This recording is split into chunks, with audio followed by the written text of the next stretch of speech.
Assalamualaikum warahmatullahi wabarakatuh. Bertemu lagi di channel Dulnesia. Saya Dul. Terima kasih sudah menyaksikan video sebelumnya dan banyak sekali reaksi dari teman-teman. Saya hanya membacakan buku dari Rumah Kitab, Kesaksian Para Pengabdi. Mari kita melanjutkan di halaman 113 dengan judul Nestapa Istri dalam Perkawinan Poligami. Dalam sistem pernikahan di kalangan Salimah, sang murabbi sangat menentukan dan bahkan otoritasnya melebihi orang tua sendiri. Murabbilah yang mencarikan dan menjodohkan Sri dengan seorang ikhwan. Sri mendapatkan pengarahan dari murabbinya agar mengajukan beberapa pertanyaan saat ma'ruf dengan calon suaminya itu. Salah satunya adalah mengenai seperti apa ia posisinya setelah menjadi seorang istri nanti.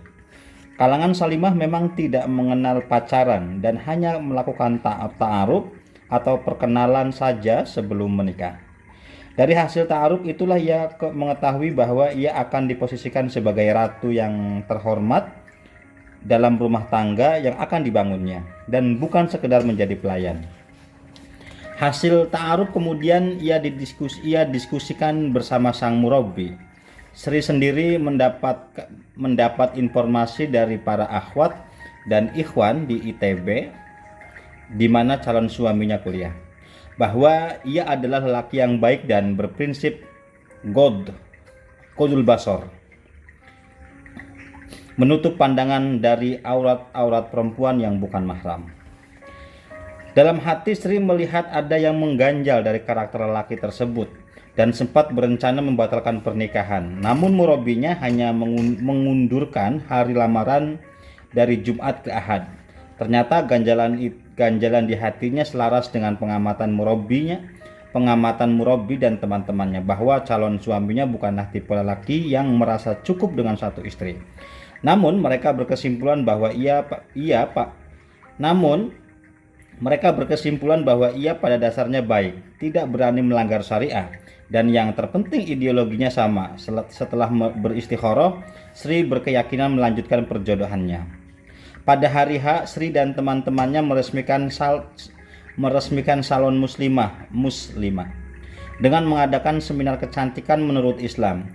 Ia berbicara dari sisi syariah, sedangkan temannya berbicara dari sisi teknis seperti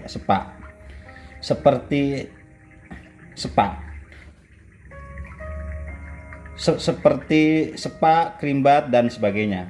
Rencana semula hari Ahad ditujukan untuk serah terima lamaran, tapi murabbi mengatakan bahwa calon suaminya menginginkan lamaran sekaligus pernikahan karena kebetulan orang tuanya sudah hadir di tempat. Saat itu orang tua Sri tidak hadir karena sedang menghadiri pengajian salafi. Setelah mengisi seminar, siangnya Sri mengabari ayahnya melalui telepon mengenai rencana pernikahan tersebut.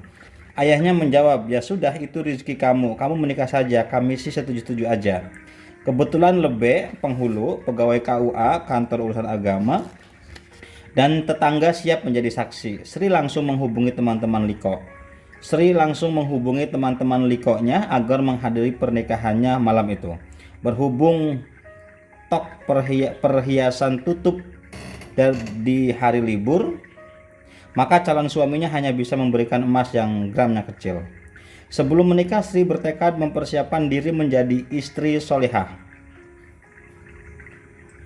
bersama suami saleh yang hidup sesuai dengan tuntunan syariah Islam.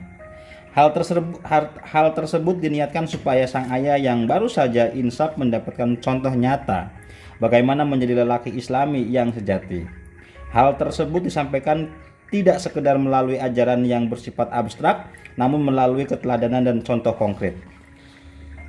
Rumah tangganya berjalan dengan normal sampai suatu saat di tahun 2004, terjadilah apa yang sempat mengganjal hatinya menjelang pernikahan dulu. Ternyata suaminya tidak merasa cukup dengan satu istri dan memutuskan untuk menikah lagi. Menurut Sri, suami dan ayahnya sama-sama lelaki Don Juan. Hobi ayahnya sebelum insaf adalah jajan. Sedangkan kegenitan suaminya, sebagaimana persepsi orang-orang, agar tertutupi oleh tarbiyah. Saat itu suaminya sering berbicara tentang kemungkinan ta'adud atau poligami yang menurutnya dibolehkan Islam. Sri merespon bahwa poligami tidak masalah asalkan sang suami tidak lupa diri. Awal mulanya ada perempuan lain yang dekat dengan suaminya, yang saat itu belum menjabat sebagai anggota dewan. Keduanya bekerja di apotek yang sama. Dikisahkan oleh Sri, perselingkuhan tersebut diawali oleh pola kedekatan antar lelaki perempuan, di mana keduanya saling bercerita atau curhat tentang masalah rumah tangga masing-masing. Kebetulan perempuan itu telah menjanda. Sri berkata pada suaminya, "Dulu waktu kita menikah tidak terkesan godaan setan, tidak ada pacaran, murni ta'aruf dan menikah. Tapi kenapa sekarang ada acara pacaran? Kalau ayah sudah siap secara mental, sudah siap lahir dan batin, silakan nikahi saja perempuan itu. Daripada ayah sekarang sudah berdiri di pinggir neraka. Kalau ayah mau dijeblurin ke neraka, silakan terus berpacaran. Tapi kalau mau ditolong, silakan perempuan itu dinikahi saja." Pada prakteknya poligami tersebut tidak dikomunikasikan secara baik-baik sehingga jadinya tak seindah yang dibayangkan. Karena Sri mengizinkan, maka pada tahun 2004 suaminya menikahi perempuan tersebut. Ini terjadi beberapa bulan menjelang pelantikan sang suami sebagai anggota Dewan Partai Keadilan di Cirebon. Pro dan kontra bermunculan dalam merespon poligami yang dilakukan suaminya. Namun Sri memikirkan bagaimana perasaan anak-anaknya begitu mengetahui ayah mereka menikah lagi. Sri menyampaikan pada anak-anaknya, Abi sempat tergelincir berpacaran dengan perempuan lain. Karenanya perempuan itu harus dinikahi oleh Abi. Anak pertama menangis terseduh-seduh mendengar kabar itu. Setelah diberi pengertian, akhirnya mereka bisa menerima kenyataan pahit tersebut. Istri kedua suami adalah janda beranak 4. Kelahiran 11 Mei 1975. Ditambah anak Sri, total jumlah anak mereka ada 9. Istri kedua itu masih termasuk akhwat yang dikenal Sri, ibaratnya pagar makan tanaman. Tahun pertama, mereka ingin menunjukkan kerukunan dan keakraban keluarga poligami pada masyarakat. Suami Sri dan istri kedua kerap menghadiri pengajian dan acara-acara organisasi bersama-sama. Namun hubungan mereka selanjutnya berangsur-angsur tidak harmonis. Salah satu pemicu ketidakharmonisan adalah pembagian waktu gilir suami selalu diperdebatkan berkepanjangan. Saat itu mereka bertiga mencari format hubungan dan pembagian waktu. Sri yang saat itu memiliki 5 anak, sekarang 6, menginginkan suaminya memberi waktu lebih banyak buat kelima anaknya. Disinilah pertengkaran mulai muncul. Sang suami dan istri kedua sama-sama apoteker. Berhubung suami libur hari Sabtu dan istri kedua libur hari Minggu, maka hari Sabtu dialokasikan untuk istri dan anak-anaknya. Sedangkan di hari Minggu dialokasikan untuk istri kedua dan anak-anaknya. Dibuatlah format jadwal gilir suami sebagai berikut. Malam Sabtu untuk Sri dan anak-anaknya, malam Minggu untuk istri kedua dan anak-anaknya, malam Senin dan malam Selasa untuk Sri, malam Rabu untuk istri kedua, malam Kamis untuk Sri, dan malam Jumat untuk istri kedua. Waktu suami 4 hari untuk Sri sebagai istri pertama dan 3 hari untuk istri kedua. Kalau dulu suami dan istri keduanya bekerja di apotek, saat ini keduanya sama-sama menjadi dosen di Sekolah Tinggi Farmasi STP Cirebon. Meskipun waktu sang suami dengan Sri sebagai istri pertama sehari lebih banyak daripada istri kedua, namun intensitas pertemuannya lebih banyak dengan istri kedua karena setiap hari keduanya bertemu di tempat kerja mereka, yaitu di Sekolah Tinggi Farmasi itu. 5 tahun pertama Sri cemburu sangat mencengkram hati kedua istri sampai terjadi pertengkaran berkali-kali antar keduanya. Sri pernah mendatangi rumah istri kedua dan keluarganya, begitupun sebaliknya. Rupanya tidak ada solusi selain memutuskan komunikasi antara mereka berdua. Sehingga Sri menghapus kontak istri kedua dari telepon genggamnya. Untuk terakhir kalinya Sri berbicara pada istri kedua Sudah, di antara kita tidak perlu berkomunikasi lagi. Stop, cukup sampai di sini. Kita nafsi-nafsi sendiri-sendiri saja. Daripada berkomunikasi ribut terus. Sampai sekarang sudah tiada lagi komunikasi antara keduanya. Sebetulnya di tahun kedua masa poligami, Sri sempat tidak kuat menjalaninya dan menggugat cerai ke pengadilan agama. Tapi belum apa-apa, pihak pengadilan agama sudah meminta uang sehingga ia membatalkan niatnya. Ia bergumam, mungkin Allah menakdirkan saya seperti ini, menjadi istri yang dipoligami. Bagaimanapun, anak-anak Sri tidak menerima ibunya di madu. Ketika sang suami memarahi Sri, anak pertama dan keduanya menjadi tameng untuk membelanya. Anaknya yang berumur 4 tahun sering bertanya kepada ayahnya, "Abi, malam ini tidur di mana?" Ayahnya menjawab, "Ya, tidur di sinilah." Anak sekecil itu mengetahui kondisi ayahnya. Sri selalu mengatakan pada anak-anaknya bahwa sang suami adalah ayah terbaik, sehingga mereka tetap harus menghormatinya.